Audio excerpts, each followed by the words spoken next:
Channel of केमलॉजी crackers. मैं हूं Aishwarya ma'am और मैं आप सब लोगों का वेलकम करती हूं इस चैनल पे, जहां आप +2 लेवल के कॉम्पिटिटिव एग्जाम्स के लिए केमिस्ट्री एंड बायो पढ़ते हैं। तो आज मैं आपके लिए कौन सा सेशन लेके आई हूं? आज मैं आपके लिए डाइजेशन एंड एब्जॉर्प्शन का नेक्स्ट लेक्चर लेके आई हूं। आप सब लोगों को तो पता ही है कि लास्ट क्लास में हमने एक बहुत इंपॉर्टेंट स्ट्रक्चर किया था, that is your liver, right. और मैंने बोल भी दिया था कि इस चैप्टर से आपके बहुत सारे क्वेश्चंस आते हैं। तो आज हम लोग उस लिवर को आगे कंटिन्यू करने वाले हैं, राइट। तो अगर आप लोगों ने मेरा लास्ट लेक्चर नहीं देखा है तो आपको ये लेक्चर बिल्कुल भी समझ में नहीं आएगा, तो काइंडली जाके आप मेरा लास्ट लेक्चर देखिए। लिंक डिस्क्रिप्शन बॉक्स में दिया रहेगा, साथ ही साथ में इधर साइड आपको आई बटन मिल जाएगा जहां से आप लेक्चर को देख सकते हैं, राइट। चलो तो स्टार्ट करते हैं आज का हमारा लेक्चर, ठीक है। चलो, लास्ट क्लास में हमने लिवर के बारे में बात किया था, लेकिन आपको मैंने नहीं बोला था कि what is the role of cholesterol in the liver. What is cholesterol? Cholesterol क्या होता है? CHOLESTEROL क्या होता है ये? What is this? ये जो आपका कोलेस्टेरॉल है, it is basically lipid, it is basically fat जो आपके फैटी फूड में मिलता है ना। कोलेस्टेरॉल क्या है? It is a lipid, it is a fat जो कि बहुत ज्यादा आपके फैटी फूड्स और ऑयल में मिलता है। आपने देखा होगा कि जो सफोला ऑयल का जब ऐड आता है या फिर कोई भी तेल का जब ऐड आता है, उसमें बोलते हैं कि उस तेल में कोलेस्टेरॉल कम है। आखिर ऐसा क्यों? कोलेस्टेरॉल क्या कोई हेल्प नहीं करता है? क्या कोलेस्टेरॉल इतना खराब है कि हम उसको हर खाने में लो रखते हैं? बिल्कुल। अगर आपके बॉडी में कोलेस्टेरॉल लेवल हाई हो जाता है तो वो कोलेस्टेरॉल आपके आर्टरीज में डिपॉजिट हो जाता है ना। वो कोलेस्टेरॉल आपके आर्टरीज में डिपॉजिट हो जाता है, और कोलेस्टेरॉल जब आर्टरीज में डिपॉजिट होने लगता है तब ब्लड फ्लो कम हो जाता है और हार्ट अटैक के भी चांसेस रहते हैं। तो ये जो कोलेस्टेरॉल है, it is basically fat. Liver जो है ये आपके कोलेस्टेरॉल को रिमूव करता है। अब आपका ये जो कोलेस्टेरॉल है ये दो टाइप के होते हैं। एक होता है आपका एलडीएल कोलेस्टेरॉल, एक होता है एचडीएल कोलेस्टेरॉल। ये क्या होता है? Low density lipoprotein. और HDL क्या होता है? HDL होता है आपका हाई डेंसिटी लिपोप्रोटीन कोलेस्टेरॉल। तो आपके जो कोलेस्टेरॉल है ये आपके दो तरीके के होते हैं, एक LDL कोलेस्टेरॉल होता है और एक HDL कोलेस्टेरॉल होता है। अब ये जो आपका LDL और HDL कोलेस्टेरॉल है, इसमें से सबसे ज्यादा गुड कोलेस्टेरॉल है आपका HDL। HDL जो है it is the good cholesterol, है ना। ये आपके लिवर से इजीली एक्सक्रीट आउट हो जाता है, easily excreted out from liver. कैसे एक्सक्रीट आउट हो जाता है? कोलेस्टेरॉल जो है ये आपके बाइल के साथ इंटेस्टाइन में पहुंच जाता है, जहां से इसको बॉडी से बाहर कर दिया जाता है। प्लस जो आपके बॉडी में बैड कोलेस्टेरॉल है वो भी आपका इस गुड कोलेस्टेरॉल के साथ कंबाइन होके बाहर निकल जाता है, राइट। अब ये गुड बैड कोलेस्टेरॉल कौन सा है? एलडीएल कोलेस्टेरॉल जो है लिवर से इजीली एक्सक्रीट नहीं हो पाता है। दिस एलडीएल कोलेस्टेरॉल लिवर से इजीली एक्सक्रीटेड आउट नहीं हो पाता है, ठीक है। लिवर से इजीली एक्सक्रीटेड आउट नहीं हो पाता है, ठीक है। तो ये जो आपका एलडीएल कोलेस्टेरॉल है ये क्या करता है? It accumulates in arteries. ये आपके आर्टरीज में अक्यूमुलेट करता है, ब्लड फ्लो को ब्लॉक करता है, जिससे आपके हार्ट डिजीजेस हो सकते हैं। हम इसके बारे में पढ़ेंगे जब हम सर्कुलेटरी सिस्टम पढ़ेंगे। तो आपका जो कोलेस्टेरॉल है, अगर ये एक्सक्रीटेड आउट नहीं होता है, so it can accumulate in arteries and lead to blockage of blood flow. अब ये जो आपका कोलेस्टेरॉल है, अगर ये एक्सक्रीटेड आउट नहीं होता है तो ये प्रेसिपिटेट करता है। कोलेस्टेरॉल जो है इट प्रेसिपिटेट्स, है ना, कोलेस्टेरॉल प्रेसिपिटेट्स एंड अक्यूमुलेट्स, और ये आपके गॉल ब्लैडर में स्टोन बनाता है। गॉल ब्लैडर में स्टोन जो है आपके कोलेस्टेरॉल के प्रेसिपिटेशन और एक्यूमुलेशन से हो सकता है। सो कोलेस्टेरॉल का मोस्ट इल इफेक्ट आपके हार्ट के लिए होता है, ठीक है। The most ill effect of cholesterol is for your heart. समझ में आया सबको? अब लास्ट क्लास में मैंने आपको बोला था कि लिवर का जो ब्लड सप्लाई होता है, ये स्पेशल टाइप का ब्लड सप्लाई होता है जो मैं आपको सर्कुलेटरी सिस्टम में डिटेल में पढ़ाऊंगी। लेकिन यहां पे थोड़ा मैं आपको बता दूं कि लिवर के ब्लड सप्लाई को हम पोर्टल सर्कुलेशन बोलते हैं। पोर्टल सर्कुलेशन यानी कि हेपेटिक पोर्टल सिस्टम, ठीक है। लिवर के ब्लड सप्लाई को हम क्या बोलते हैं? पोर्टल सर्कुलेशन या फिर हेपेटिक पोर्टल सिस्टम। समझ में आया? हेपेटिक पोर्टल सिस्टम क्या होता है? लिवर का ब्लड सप्लाई। समझ में आया सबको? Very good. अब आगे हम क्या पढ़ेंगे? ये जो आपका पोर्टल सर्कुलेशन है, लिवर का पोर्टल सर्कुलेशन को हम हेपेटिक पोर्टल सिस्टम बोलते हैं। किडनी के पोर्टल सर्कुलेशन को हम रीनल पोर्टल सर्कुलेशन बोलते हैं। आपके पिट्यूटरी ग्लैंड और ब्रेन के बीच के सर्कुलेशन को हाइपोफिशियल पोर्टल सिस्टम बोलते हैं। तो इस तरीके से इनको हम क्या बोलते हैं? Portal system. Next, hepatic artery जो है ये आपके लिवर में ऑक्सीजनेटेड ब्लड लेके आता है। हेपेटिक आर्टरी आपके लिवर में ऑक्सीजनेटेड ब्लड लेके जाता है, लेकिन हेपेटिक पोर्टल वेन जो है ये आपका डीऑक्सीजनेटेड ब्लड लेके जाता है। कौन सा when? Hepatic portal vein carries deoxygenated blood from intestine and liver. ये हम लोग डिटेल में पढ़ेंगे कि ये कौन सा स्पेशल टाइप का सर्कुलेशन है जो आपके लिवर में हो रहा है। The special type of circulation is known as the hepatic portal circulation. Clear है सबको? तो ये थोड़े छोटे छोटे पॉइंट्स थे जो मैं आपको बताना चाहती थी, एंड आई होप ये सबके लिए अभी क्लियर हो गया है।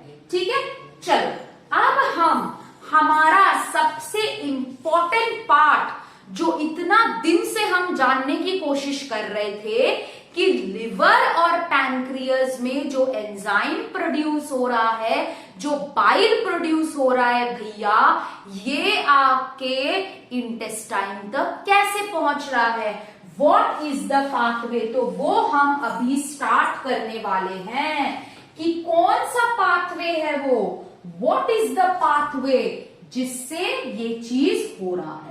Let's see.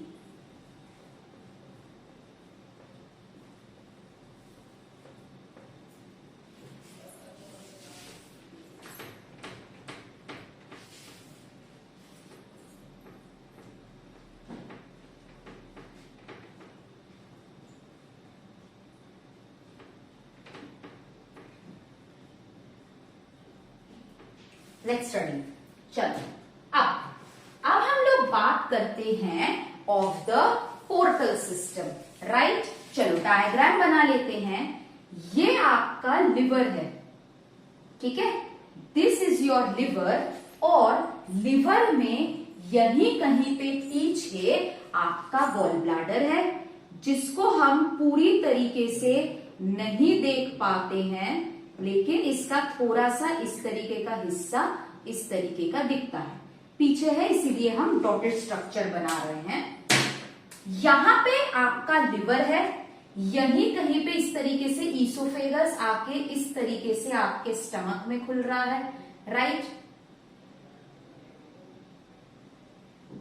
ठीक है।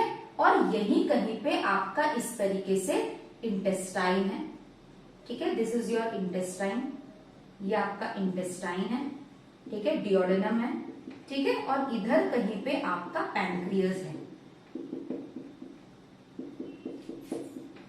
ये आपका पैनक्रियस है मान लो, दिस इज योर पैनक्रियस। अब किस तरीके के क्या होता है, पहले मैं ऑर्गन्स को मार्क कर लेती हूं। दिस इज योर लिवर, यहाँ पे मैंने जानबूझ के जगह छोड़ा है वो बनाने के लिए, है ना। This is your stomach, this is your pancreas, ठीक है, and this is your duodenum. क्या है ये, डियोडेनम। अब क्या होता है बच्चा लोग, अब क्या होता है, ये तुम्हारा लिवर है और हमें अच्छे से पता है कि liver is divided into the right lobe and the left lobe, ठीक है। तो लिवर के राइट लोब से, लिवर के राइट लोब से इस तरीके का आपका एक डक्ट निकलता है, लिवर के लेफ्ट लोब से आपका इस तरीके का एक डक्ट निकला। ये क्या है, this is the duct. Gall bladder को ना मैं थोड़ा उस साइड बना देती हूं ताकि थोड़ा वो रहे, है ना। चलो रुको, ठीक है। तो मान लो यही कहीं पे तुम्हारा इस तरीके से ये गॉल ब्लैडर है, ठीक है, ये मान लो गॉल ब्लैडर है तुम्हारा, ठीक है, this is your gall bladder, तो थोड़ा बहुत दिख रहा है मेरे को, ठीक है, ये गॉल ब्लैडर है। अब ठीक है, इस तरीके का आपका जो है इस तरीके से जाता है, ठीक है। यहां से आपका गॉल ब्लैडर से भी एक डक्ट ऐसे इस तरीके से जुड़ता है, गॉल ब्लैडर से भी एक डक्ट जुड़ता है, राइट, गॉल ब्लैडर से भी एक डक्ट इस तरीके से जुड़ा, ओके। ये आपका गॉल ब्लैडर का एक डक्ट है, ये लेफ्ट हेपेटिक डक्ट है, ये राइट हेपेटिक डक्ट है, और गॉल ब्लैडर का एक डक्ट जुड़ा। अब ये लोग नीचे की साइड आ रहे हैं। अब ये लोग जब नीचे की साइड इस तरीके से आए तब आपका पैनक्रियस से भी एक डक्ट आया, तब आपका पैनक्रियस से भी एक डक्ट आया इस तरीके से, ठीक है। और ये साथ में मिलके आपके कहां पे खुले हैं, इंटेस्टाइन में। कहां पे खुले हैं, इंटेस्टाइन में, ठीक है, इस तरीके का। तो क्या हुआ, आपका यहां पे पैनक्रियस से और एक डक्ट भी इस तरीके से डायरेक्टली जाता है, वो मैं आपको पढ़ाऊंगी कौन सा डक्ट है, ठीक है। चलो अब हम इसको पढ़ लेते हैं, ठीक है, अब हम इसको मार्क कर लेते हैं। पहले तो ये कौन सा डक्ट है, ये है आपका लेफ्ट हेपेटिक डक्ट। ये क्या है, this is your left hepatic duct. ये कौन सा डक्ट है, this is your right hepatic duct. याद है आपको हेपेटिक डक्ट जहां पे आपका बाइल आ रहा था, है ना। बाइल पहले हेपेटोसाइट्स में प्रोड्यूस हो रहा था, हेपेटोसाइट्स में प्रोड्यूस होने के बाद आपका जो बाइल है ये छोटे छोटे स्पेसेस में जा रहा था, जिसको हम बाइल कैनालिक्यूली बोले थे। अब बाइल कैनालिक्यूली में जाने के बाद ये हेरिंग्स कैनाल में गया, हेरिंग्स कैनाल से ये हेपेटिक डक्ट से बाहर निकल गया, ठीक है। लेफ्ट हेपेटिक डक्ट और राइट हेपेटिक डक्ट क्या बनाया, कॉमन हेपेटिक डक्ट। क्या बनाया, कॉमन हेपेटिक डक्ट। अब ये कॉमन हेपेटिक डक्ट के साथ कौन जुड़ा, cystic duct of gall bladder. कौन जुड़ा, cystic duct of gall bladder. और दोनों ने मिलके क्या बनाया, कॉमन बाइल डक्ट। क्या बनाया, कॉमन बाइल डक्ट, ठीक है। अब ये कॉमन बाइल डक्ट किसके साथ जुड़ा, ये कॉमन बाइल डक्ट आपका जुड़ा पैनक्रियाटिक डक्ट के साथ, राइट। कॉमन बाइल डक्ट आपका पैनक्रियाटिक डक्ट के साथ जुड़ा और जाके आपके डियोडेनम में खुल गया। और ये क्या हुआ आपका, हेपेटो पैनक्रियाटिक एम्प्यूला, मतलब वो duct which carries the secretion of liver and pancreas. एक और डक्ट है जो आपके पैनक्रियस से डायरेक्टली डियोडेनम में जाता है, जिसको हम बोलते हैं डक्ट ऑफ सैंटोरिनी। क्या बोलते हैं? Duct of Santorini. तो ये डायग्राम थोड़ा अनटाइडी हो गया है, इसीलिए मैं यहां पे लिख दे रही हूं राइट हेपेटिक डक्ट। कहां से? फ्रॉम लिवर, प्लस यहां से लेफ्ट हेपेटिक डक्ट। कहां से? From liver. ये दोनों निकले, ये दोनों निकल के क्या बनाए? Common hepatic duct. क्या बनाए? Common hepatic duct. ये कॉमन हेपेटिक डक्ट फिर किसके साथ जुड़ा? कॉमन हेपेटिक डक्ट जुड़ा आपका cystic duct of gall bladder के साथ। किसके साथ जुड़ा? Cystic duct of gall bladder के साथ। और ये क्या बनाया? ये बनाया आपका कॉमन बाइल डक्ट। क्या बनाया? Common bile duct. अब ये कॉमन बाइल डक्ट किसके साथ जुड़ा? पैनक्रियाटिक डक्ट के साथ। किसके साथ जुड़ा? पैनक्रियाटिक डक्ट के साथ। पैनक्रियाटिक डक्ट को हम क्या बोलते हैं? और एक नाम क्या है इसका? Duct of Wilson. और ये दोनों क्या बनाए साथ में? Hepato pancreatic ampulla. क्या बनाए? हेपेटो पैनक्रियाटिक एम्प्यूला, जो कहां पे जाके खुला? जो आपके डियोडेनम में जाके खुला। ठीक है। साथ ही साथ में इधर एक नोट लिख लेना कि डक्ट ऑफ सैंटोरिनी, ठीक है, दूसरा डक्ट है ये, duct of Santorini opens directly into duodenum. ये दूसरा डक्ट है, opens directly into duodenum from pancreas. ठीक है। एक और डक्ट है डक्ट ऑफ सैंटोरिनी। तो हमने क्या देखा? Left hepatic duct from the left side of liver and right hepatic duct from the right side of liver forms the common hepatic duct that joins with the cystic duct of gallbladder and forms the common bile duct. common bile duct आपके pancreatic duct के साथ जुड़ा और क्या बनाया? हेपेटोपैनक्रियाटिक ampulla. हेपेटोपैनक्रियाटिक ampulla आपका डियोडेनम के अंदर ओपन किया। समझ में आया? और एक डक्ट है duct of Santorini which directly opens into the pancreas. अब ये जो आपका कॉमन बाइल डक्ट है ना? Common bile duct is also known as ductus choledochus. ठीक है। Common bile duct is known as ductus choledochus. ठीक है। तो ये जो आपका कॉमन बाइल डक्ट है, मेरे को तुम बताओ ये कहां से फॉर्म हुआ है? ये आपका फॉर्म हुआ है कॉमन हेपेटिक डक्ट और cystic duct of gall bladder से। इसीलिए हम इसको क्या बोलते हैं? Ductus choledochus. ठीक है। Ductus choledochus. अब जब आपका बाइल डक्ट जो है, जब आपका बाइल डक्ट पैनक्रियाटिक डक्ट के अंदर ओपन होता है, when the bile duct opens into the pancreatic duct, जब आपका बाइल डक्ट पैनक्रियाटिक डक्ट के अंदर ओपन होता है तो इन दोनों के बीच में एक स्फिंक्टर रहता है और उस स्फिंक्टर का नाम है स्फिंक्टर ऑफ बॉयडन। क्या नाम है? Sphincter of बॉयडन। ठीक है। जब आपका common bile duct pancreatic duct के अंदर ओपन होता है, what is the sphincter? The sphincter is sphincter of बॉयडन। जब आपका हेपेटोपैनक्रियाटिक एम्प्यूला डियोडेनम के अंदर एंट्री करता है, उधर भी एक स्फिंक्टर होता है, उस स्फिंक्टर का नाम होता है स्फिंक्टर ऑफ ऑडी। ठीक है। तो ये दोनों आपके नीट के क्वेश्चन है। स्फिंक्टर ऑफ बॉयडन किस किस के बीच में रहता है? कॉमन बाइल डक्ट और पैनक्रियाटिक डक्ट के बीच में। स्फिंक्टर ऑफ ऑडी किस किस के बीच में रहता है? हेपेटोपैंक्रियाटिक एम्प्यूला और डियोडेनम के बीच में। समझ में आया? तो ये आपका डक्टल सिस्टम है जहां से आपका बाइल जूस और पैंक्रियाटिक जूस डियोडेनम में जाके एंट्री करता है। It is very important. तो लिवर के लेफ्ट साइड से क्या आया था? Left hepatic duct. लिवर के राइट साइड से क्या आया था? Right hepatic duct. Right hepatic duct और लेफ्ट हेपेटिक डक्ट दोनों मिलके क्या बनाए? Common hepatic duct. Common hepatic duct किसके साथ जुड़ा?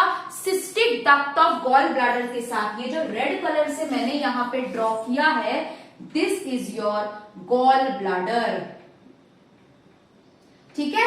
क्या बनाया? Common bile duct. Common bile duct किसके साथ जुड़ा? पैंक्रियाटिक डक्ट के साथ। और क्या बनाया? हेपेटोपैंक्रियाटिक ampulla which enters the duodenum and it is guarded by what? It is guarded by sphincter of Oddi, है ना? ये sphincter, when the bile duct opens into pancreatic duct, sphincter of Boyden। और duct of Santorini जो है ये और एक duct है जो directly duodenum के अंदर घुसता है from the pancreas। Correct? I hope यहां तक सबको समझ में आया है। आप लोग अच्छे से एक बार इसको देख लीजिए, फिर हम आगे पैंक्रियास पढ़ेंगे। This ductal system is very very very important. ये डक्टल सिस्टम आपका बहुत इंपॉर्टेंट है, राइट? चलो अब हम लोग इसके आगे पढ़ेंगे पैंक्रियास। अब हम पैंक्रियास के बारे में कुछ इंपॉर्टेंट चीजें पढ़ेंगे, ठीक है, जो आपका पैंक्रियास है। चलो लेट्स स्टार्ट। हमने ऑलरेडी यहाँ पे पैंक्रियास के बारे में दो चीजें पढ़ ली है। क्या क्या? एक तो पैंक्रियास से दो डक्ट निकलता है, duct of Santorini and duct of Wilson, है ना? जो कहां पे जाके खुलता है? डियोडेनम में जाके, और जो डाइजेस्टिव एंजाइम्स कैरी करता है। अब हम स्टार्ट करने वाले हैं पैंक्रियास। ठीक है? Now we will start with pancreas. Let's start. Pancreas जो है it is both an exocrine gland and an endocrine gland. Pancreas जो है ये एक एक्सोक्राइन ग्लैंड है as well as it is an endocrine gland. ये कैसे हो गया पॉसिबल? देखते हैं। अब हम स्टार्ट करेंगे विथ पैंक्रियास। ठीक है? Now we are going to study pancreas. अब पैंक्रियास जो है ना, पैंक्रियास जो है ये क्या होता है आपका? ये कैसा दिखता है?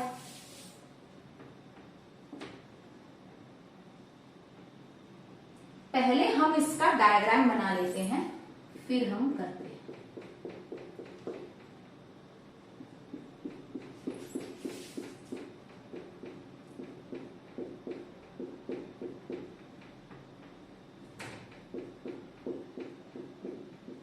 ठीक है? इस तरीके का आपका पैंक्रियास का स्ट्रक्चर होता है। अब आपका जो पैंक्रियास है इसके दो पार्ट्स होते हैं। ये वाले पार्ट को, एंड पार्ट को हम टेल बोलते हैं, इसके मिडिल पार्ट को हम बॉडी बोलते हैं, और इसके इस पहले पार्ट को हम हेड बोलते हैं। ठीक है? और इसके बीच में जब आप डायग्राम्स देखते हो, इसके बीच में आप इस तरीके से एक लाइन देखते हो। What is this line? ये कोई लाइन नहीं है, ये आपका डक्ट ऑफ विल्सन है। क्या है ये? डक्ट ऑफ विल्सन, जो आपके एंजाइम्स को कैरी करता है डियोडेनम तक। पढ़े ना? डक्ट ऑफ विल्सन जाके कॉमन बाइल डक्ट के साथ जुड़ता है और वो एंजाइम्स डियोडेनम के साथ लेके जाता है। नेक्स्ट चीज क्या है? यहां पे इस तरीके से कुछ सेल्स मिलते हैं। यहां पे इस तरीके से कुछ सेल्स मिलते हैं जिसको हम एसिनी बोलते हैं। साथ ही साथ में टेल के पास यहां पे कुछ और सेल्स मिलते हैं जिसको हम क्या बोलते हैं? इजलेट्स ऑफ लैंगरहैंस। क्या बोलते हैं? इजलेट्स ऑफ लैंगरहैंस। चलो अब आगे बढ़ते हैं। आगे हमें क्या करना है? हमें आगे ये पढ़ना है कि आपका जो पैंक्रियास है, number 1, pancreas is both an exocrine and a endocrine gland। जब पैंक्रियास एक्सोक्राइन ग्लैंड होता है तब ये क्या सिक्रीट करता है, डाइजेस्टिव एंजाइम्स। तो हमारा पहला पार्ट हम क्या पढ़ेंगे, एक्सोक्राइन पार्ट। पहला पार्ट हम क्या पढ़ेंगे, exocrine part, exocrine part of pancreas. अब आपका जो पैनक्रियस का एक्सोक्राइन पार्ट है, it is known as acini. ये जो एसिनी है ना, यहाँ पे कुछ सेल्स हम देखे एसिनी। सो एक्सोक्राइन पार्ट को हम क्या बोलते हैं, acini, which is visible as rounded lobules, है ना। The acini of pancreas is the exocrine part. और यहां से क्या रिलीज होता है, alkaline pancreatic juice releases alkaline pancreatic juice. ठीक है, क्या रिलीज करता है, एल्कलीन पैनक्रियाटिक जूस रिलीज करता है। क्या आपको पीएच पता है इसका, इसका पीएच है 8.8, एल्कलीन है इसीलिए इसका पीएच है 8.8। अब पैनक्रियस क्या क्या चीज रिलीज करता है, पहले तो वो रिलीज करता है बाइकार्बोनेट। क्यों, क्योंकि इंटेस्टाइन में आपका स्टमक से खाना आ रहा है, तो स्टमक का खाना एसिडिक होगा, तो पैनक्रियस में क्या प्रेजेंट होता है, बाइकार्बोनेट आयंस, जो इस एसिडिटी को न्यूट्रलाइज करता है। क्लियर, पैनक्रियस क्या रिलीज करता है, बाइकार्बोनेट आयंस, जो आपके एसिडिटी को न्यूट्रलाइज करता है। नंबर 1 क्या रिलीज करता है, number 2 protein digesting enzymes. Protein digesting enzymes किस फॉर्म में बॉडी में रिलीज होता है, इनएक्टिव फॉर्म में। क्या क्या रिलीज करता है, ट्रिप्सिनोजेन, काइमोट्रिप्सिनोजेन, प्रोकार्बोक्सीपेप्टिडेज। उसके बाद ये रिलीज करता है फैट डाइजेस्टिंग एंजाइम। पैनक्रियस जो फैट डाइजेस्टिंग एंजाइम रिलीज करता है, that is the main fat digesting enzyme which is known as pancreatic lipase. साथ में ये पैनक्रियाटिक अमाइलेज रिलीज करता है for digesting of carbohydrates. Elastase release करता है and it releases DNase and RNase. बोलोगे मैम डीएनएज एंड आरएनएज क्यों? अब जो खाना हम खाते हैं, फ्रूट खा बोलो, वेजिटेबल बोलो, मीट बोलो, भाई कुछ भी खाना खाते हैं प्लांट से ही तो आता है, तो उसमें डीएनए तो रहेगा ही, डीएनए और आरएनए, तो उसको भी तो डाइजेस्ट करना है ना। चलो हम लिख लेते हैं क्या क्या एंजाइम्स रिलीज करता है, releases pancreatic amylase to digest carbohydrates, pancreatic amylase. और क्या रिलीज करता है, pancreatic lipase to digest fats, मैं पढ़ाऊंगी आपको। नेक्स्ट क्या रिलीज करता है, डीएनएज। और क्या रिलीज करता है, आरएनएज। और क्या रिलीज करता है, inactive proenzymes, inactive protein digesting enzymes. कौन कौन से इनएक्टिव प्रोटीन डाइजेस्टिंग एंजाइम्स ये रिलीज करता है, number 1 trypsinogen, very important, trypsinogen. मैं नेक्स्ट क्लास में पढ़ाऊंगी डाइजेशन कैसे होता है, काइमोट्रिप्सिनोजेन, है ना। नेक्स्ट है आपका प्रोकार्बोक्सीपेप्टिडेज, प्रोकार्बोक्सीपेप्टिडेज, ओके राइट। और क्या रिलीज करता है ये, इलास्टेज, यहां पे मैं छोटा करके लिख दे रही हूं, इलास्टेज। ठीक है, ये था आपका एक्सोक्राइन पार्ट ऑफ पैनक्रियस। अब हम बात करेंगे एंडोक्राइन पार्ट ऑफ पैनक्रियस क्या होता है, द एंडोक्राइन पार्ट ऑफ पैनक्रियस। ठीक है, एंडोक्राइन पार्ट ऑफ पैनक्रियस कौन है, इजलेट्स ऑफ लैंगरहैंस। देखो आपका एक्सोक्राइन पार्ट है, तो एक्सोक्राइन पार्ट में क्या प्रेजेंट होगा, डक्ट प्रेजेंट होगा to carry the secretion. Endocrine part में नहीं होगा, डक्ट विल बी एब्सेंट। क्यों, क्योंकि जो भी सिक्रीशन होगा ये ब्लड के थ्रू होगा। ठीक है, पैनक्रियस के एंडोक्राइन पार्ट को हम क्या बोलते हैं, इजलेट्स ऑफ लैंगरहैंस। मैंने आपको बहुत बार बोला है ये एंडोक्राइन पार्ट के बारे में, क्या बोलते हैं हम, इजलेट्स ऑफ लैंगरहैंस। क्लियर, क्या बोलते हैं, इजलेट्स ऑफ लैंगरहैंस। अब क्या क्या चीज यहां से रिलीज हो रहा है, what are the things that are getting release. ये जो आपके एंडोक्राइन पार्ट यानी कि आपका इजलेट्स ऑफ लैंगरहैंस है, अल्फा सेल्स होता है इसमें।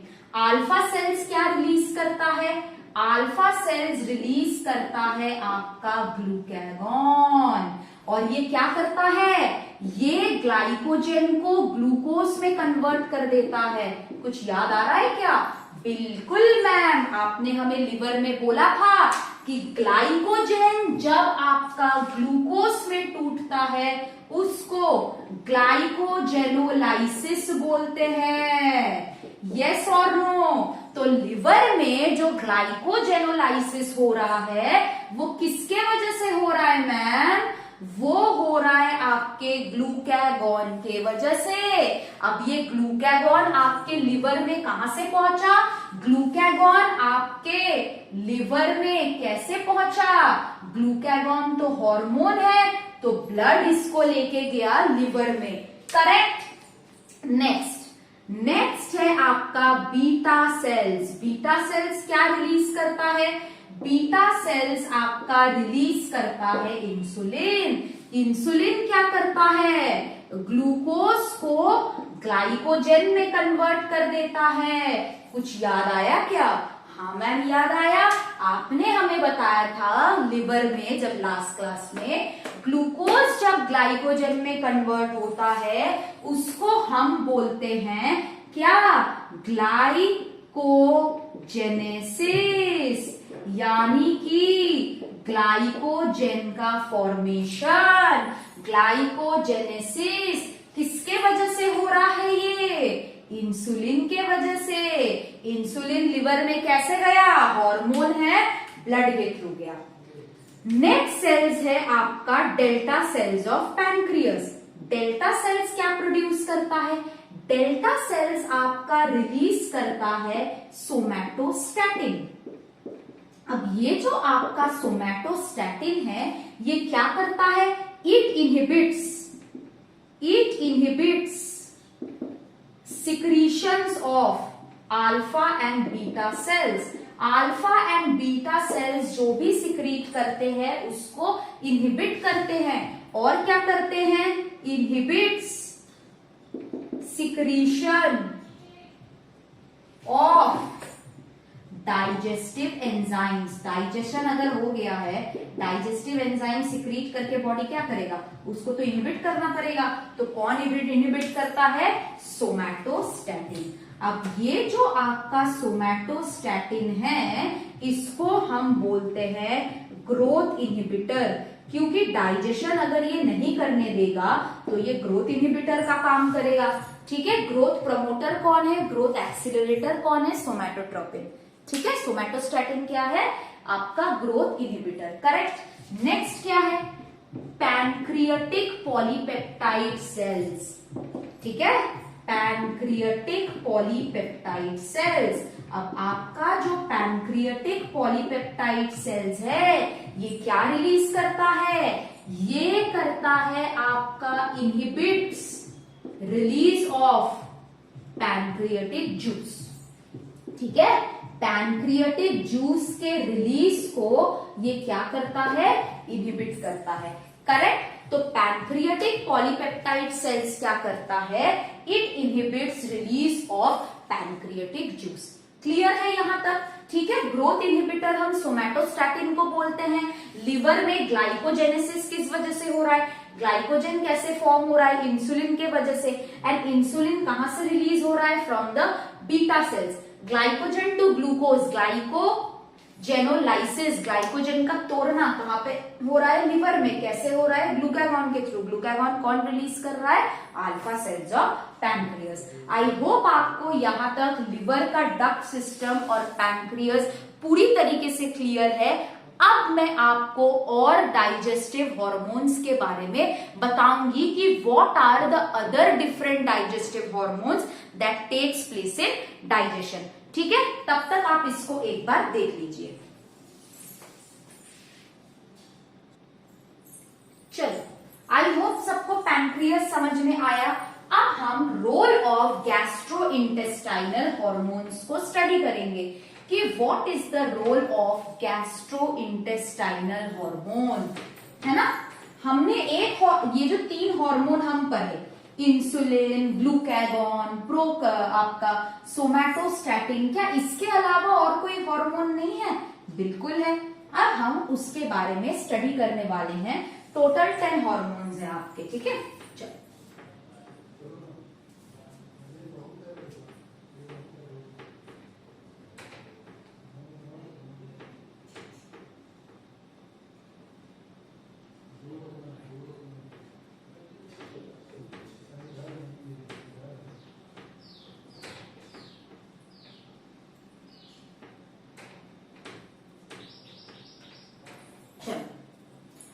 स्टडी करेंगे कि what is the role of gastrointestinal hormone.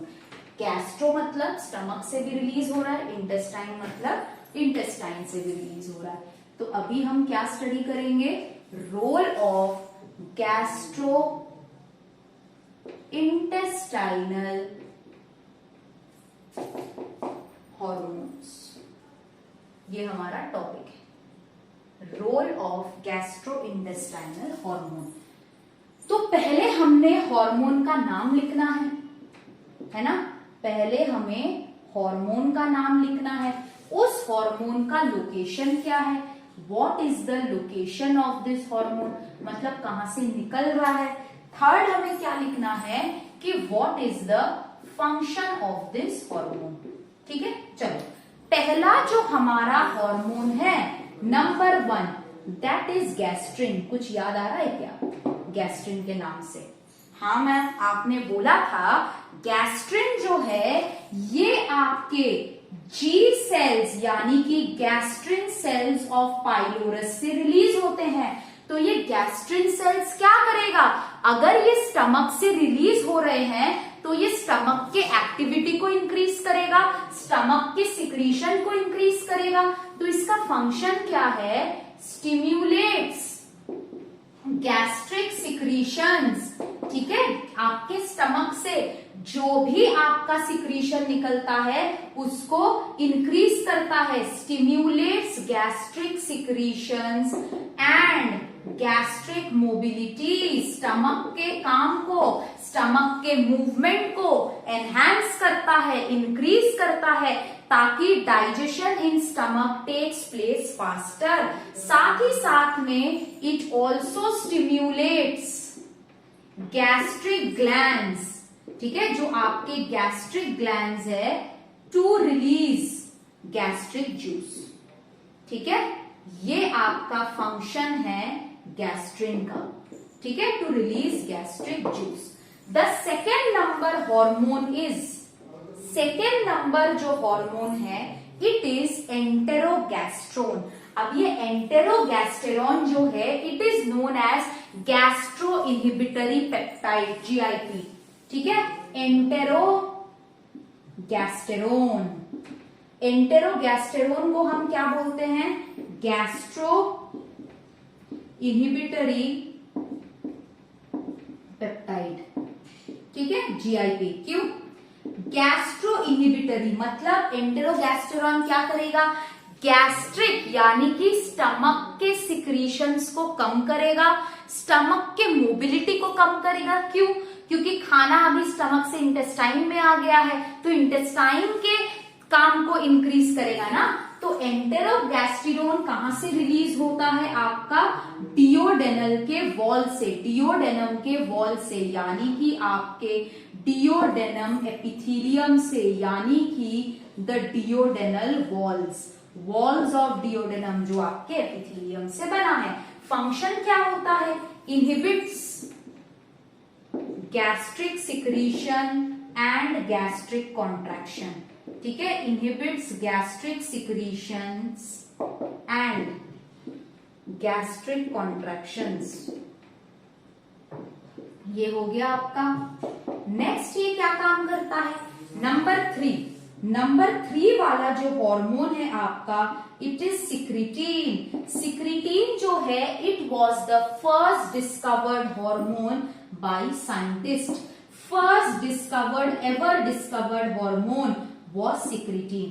पहली बार साइंटिस्ट ने सिक्रिटीन को ही डिस्कवर किया था। इसका लोकेशन क्या है? Same, duodenal epithelium. क्या है? डियोडेनल एपिथीलियम, यानी कि आपके डियोडेनम के वॉल्स, डियोडेनल वॉल्स। ठीक है, इसका फंक्शन क्या होता है? इसका फंक्शन होता है ये गैस्ट्रिक सिक्रीशन को डिक्रीज करता है, डिक्रीजेस गैस्ट्रिक सिक्रीशन। साथ ही साथ में खाना अभी इंटेस्टाइन में आ गया है तो क्या करेगा? Increases release of bile. ठीक है, ताकि आपका खाना न्यूट्रलाइज हो सके, क्योंकि एसिडिक खाना आ रहा है तो increases release of bile and bicarbonates ion in pancreatic juice, ताकि जो आपका एसिडिक खाना स्टमक से इंटेस्टाइन में आ रहा है वो क्या हो सके? वो न्यूट्रलाइज हो सके, वो डाइजेस्ट हो सके। तो यहाँ पे आपके 3 हार्मोन है जिसके लोकेशन और फंक्शन हम देख लिए। पहला है आपका गैस्ट्रिन हार्मोन, जो आपका जी सेल्स ऑफ पाइलोरस से रिलीज होता है।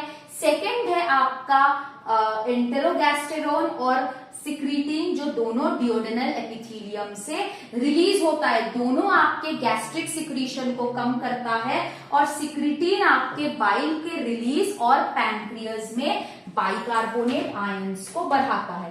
अब हम अपने बाकी 3 हार्मोन और जो आपके 7 हार्मोन बचे हैं उसको हम देख लेते हैं।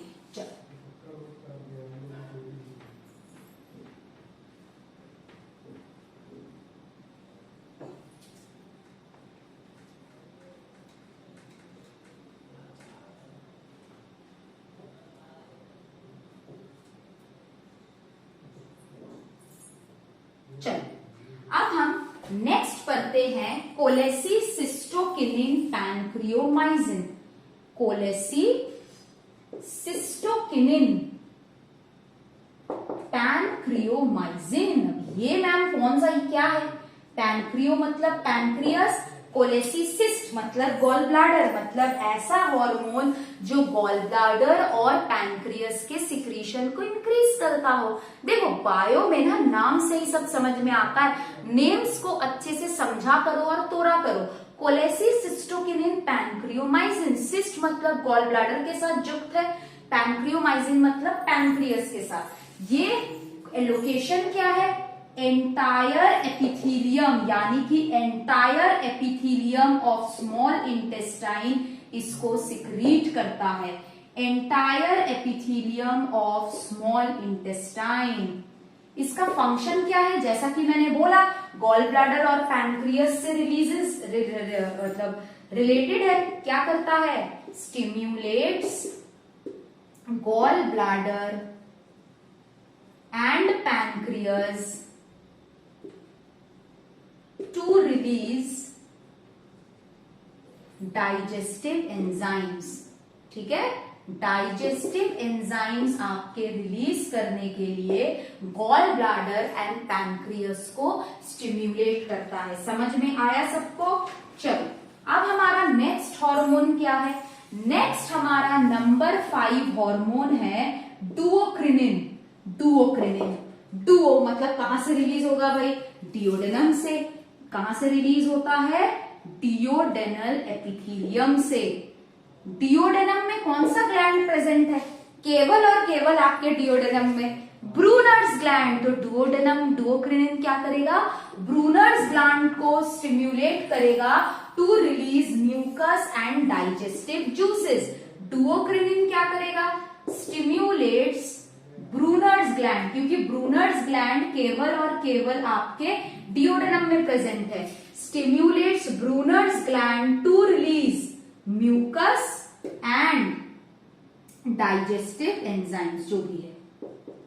ठीक है, चलो नेक्स्ट आपके डुओक्रिनिन के बाद आता है एंटेरोक्रिनिन। एंटेरोक्रिनिन मतलब एंटेरोसाइट्स। एंटेरोसाइट्स कहां पे प्रेजेंट है? क्रिस्प्स ऑफ लिबरकुहन में। तो एंटेरोक्रिनिन क्या केवल डियोडेनम में प्रेजेंट है? नहीं। कौन सिक्रीट करेगा? Small intestinal epithelium.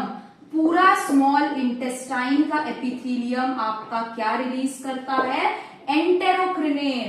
और ये क्या करता है? एंटेरोक्रिनिन एंटेरोसाइट मतलब इट स्टिम्युलेट्स कुहन, है ना, stimulates crypts of Lieberkuhn, LIBERKUHN, है ना, स्पेलिंग संभाल के, टू रिलीज डाइजेस्टिव एंजाइम्स। समझ में आया? ओके। नेक्स्ट क्या है? Vasoactive intestinal polypeptide, vasoactive intestinal polypeptide, और क्या बोलते हैं हम इसको? VIP। क्या बोलते हैं हम इसको? VIP, vaso active intestinal polypeptide. ये कहां से रिलीज होता है? ये आपका रिलीज होता है स्मॉल इंटेस्टाइन के एपिथेलियम से। कहां से रिलीज होता है? Epithelium of small intestine, vasoactive intestinal polypeptide. Vasoactive, vaso मतलब वैसो कॉन्स्ट्रिक्टर या फिर वैसो डायलेटर। क्या करता है ये? It dilates the peripheral blood vessels of gut, dilates the peripheral blood vessels of gut. Digestion हो रहा है ना, ब्लड वेसल्स ऑफ गट। साथ ही साथ में ये क्या करता है? It inhibits gastric secretion. ठीक है, ठीक है। और क्या करता है? It inhibits gastric secretion. ठीक है। वैसो एक्टिव इंटेस्टाइनल पॉलीपेप्टाइड आपके स्मॉल इंटेस्टाइन के एपिथेलियम से आया है। What does it do? It dilates the peripheral blood vessels of the gut और आपके गैस्ट्रिक सिक्रीशन को इनहिबिट करता है। एंटेरोक्रिनिन, एंटेरोसाइट, एंटेरोसाइट कहां पे रहता है? Crypts of Lieberkuhn. Duocrinin, duodenum, केवल और केवल डिओडेनम में क्या प्रेजेंट है? ब्रूनर्स ग्लैंड, तो उसके सिक्रीशन को करता है। कोलेसिसिस्टोकिन, सिस्ट, गॉल ब्लैडर, पैंक्रियोमाइसिन, पैंक्रियास, मतलब गॉल ब्लैडर एंड पैंक्रियास के डाइजेस्टिव एंजाइम्स को ये क्या करेगा? रिलीज करेगा। चलो, और बाकी 3 जो हॉर्मोन्स है वो भी हम लिख लेते हैं।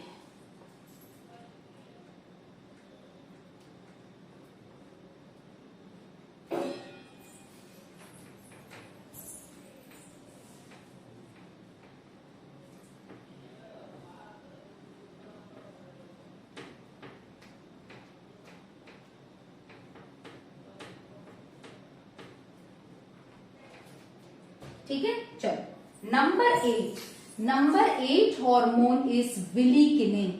क्या है? विलिकिनिन। ठीक है। विलिकिनिन का लोकेशन किधर है? विलिकिनिन का लोकेशन है आपके स्मॉल इंटेस्टाइन में। ठीक है। विलिकिनिन का क्या करता है? स्मॉल इंटेस्टाइन में है और उसका फंक्शन क्या होता है? It accelerates the movement of villi. क्या करता है ये? It accelerates the movement of villi. Villi आपका कहां पे प्रेजेंट है? स्मॉल इंटेस्टाइन में प्रेजेंट है ना, एक्सेप्ट पेयर्स पैचेस। विलाई क्या करता है? सरफेस एरिया को इंक्रीज करता है। तो विलिकिनिन आपके स्मॉल इंटेस्टाइन से रिलीज होता है, विच एक्सिलरेट्स द मूवमेंट ऑफ विलाई। अब नंबर 9 है आपका सोमैटोस्टैटिन। क्या आपको कुछ याद आ रहा है? अभी हम लोग जस्ट पढ़े पैनक्रियाज में, पैनक्रियास के डेल्टा सेल्स जो है वो आपका रिलीज करता है क्या? सोमैटोस्टैटिन। सोमैटोस्टैटिन क्या करता है? डाइजेस्टिव एंजाइम्स और हार्मोन का इनहिबिशन करता है। Digestive enzymes oblique digestive hormones का क्या करता है? इनहिबिशन, मतलब रिलीज नहीं होने देता है। Next, pancreatic polypeptide cells. अब आपका जो पैनक्रियाटिक पॉलीपेप्टाइड है ये आपका कहां से रिलीज हो रहा है? पैनक्रियाटिक पॉलीपेप्टाइड सेल्स यानी कि पीपी सेल से।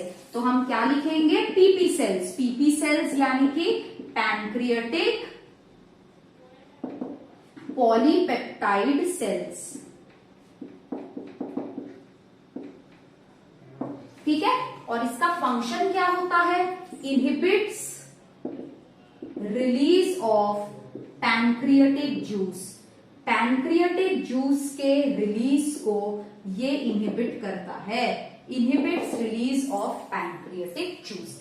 ये आपका हॉर्मोन्स था, 10 हॉर्मोन्स, जिसका बहुत अच्छे से मैंने आपको लोकेशन और फंक्शन दे दिया है। माइंडेड आपको सारे हॉर्मोन्स के नाम, सारे हॉर्मोन्स के लोकेशन और सारे हॉर्मोन्स के फंक्शन हूबहू आपको याद रखना है, जैसे मैंने यहाँ पे आपको दिया है ना। पहले से लेके लास्ट तक जितने भी हार्मोन मैंने करवाए हैं, आई होप आपको यहाँ तक सब लोगों को क्लियर है। तो आज जो है हम लोग यहां तक करेंगे। नेक्स्ट क्लास में हम लोग डाइजेशन एंड एब्जॉर्प्शन को अच्छे से स्टडी करेंगे कि किस तरीके से खाने के डाइजेशन के बाद न्यूट्रिएंट्स आर एब्जॉर्ब। तो आप लोग यहाँ पे मान सकते हैं कि सारे डाइजेस्टिव ग्लैंड्स और सारे डाइजेस्टिव ऑर्गन्स को हम खत्म कर चुके हैं। तो नेक्स्ट क्लास में हम इसके डाइजेशन और एब्जॉर्प्शन को कंप्लीट करने के बाद डाइजेशन पार्ट्स कंप्लीट कर लेंगे, बचा रहेगा केवल न्यूट्रिशन। तो आप लोगों को अगर क्लासेस अच्छे लग रहे हैं, please please please subscribe to the channel. It means a lot to us and comment में प्लीज बताइए कि आपको क्लासेस कैसे लग रहे हैं। Thank you very much and take care.